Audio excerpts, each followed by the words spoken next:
Although Gibbs' past was always the main emphasis of NCIS Origins, Episode 11 demonstrates how fantastic the program can be when it shifts its focus more toward other people. The writing staff of NCIS Origins may find this shift in focus very instructive in creating more important tales for the supporting characters, especially since the show's Season 2 renewal is still uncertain.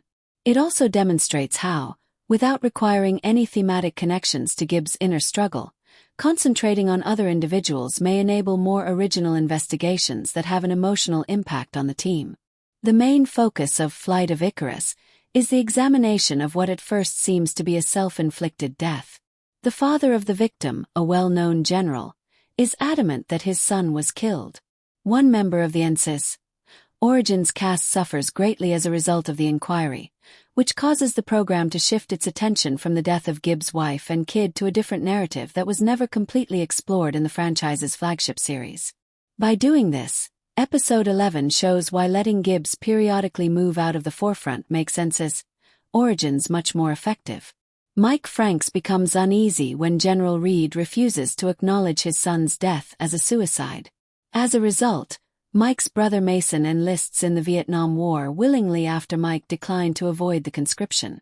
Mason's death is supposed to have occurred as a result, indicating that Frank's preconceived notions about individuals making the decision to end their lives are essentially a product of his own survivor guilt. While survivor guilt isn't a brand new topic for NCIS and its spin-offs, Franks's character is strengthened by this novel take on the problem, which also gives a lot of background on why he is so protective of Gibbs.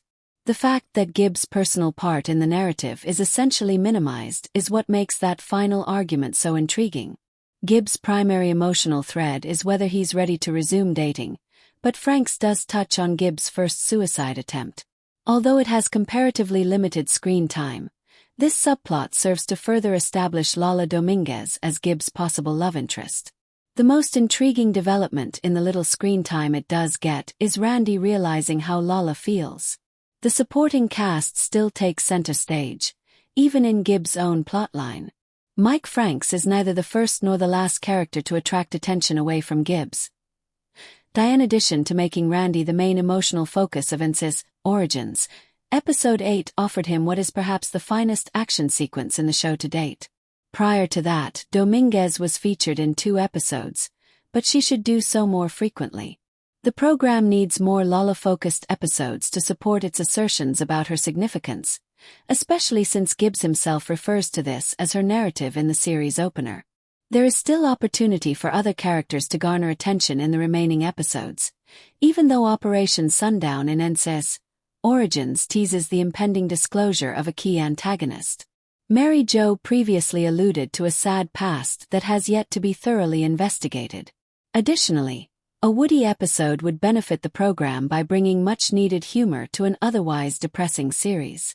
It's unlikely that Phil and Gary Callahan will have their own episodes anytime soon, but Kowalski's appearance in Episode 8 demonstrates that even the smallest individuals may end up being more important in subsequent investigations. The primary problem with the show's idea is that Gibbs' past isn't very necessary to tell. The flagship series established the majority of the major aspects of his background, including the death of his family. That's not to say the prequel never provides more fascinating background for his tale. For example, in this Origins Episode 10 depicts Ruth's impact on Gibbs' emotional healing. Even if that plot is powerful as a standalone episode, it doesn't last very long until it becomes stale to see Gibbs relapse into and then recover from grief-stricken wrath. To be honest, there are times when NCIS Origins explores other fascinating facets of Gibbs' personality. The genesis of Jethro Gibbs' Rule 12 is probably going to come from his relationship with Lola, as it has already been established that his wife is the source of all of his rules. The issue is that the majority of Gibbs' principles are so widely accepted that they don't call for original origin tales. The show simply cannot maintain interest unless the writers begin to focus more on the rest of the cast, as there is only so much of Gibbs' established character remaining to explain.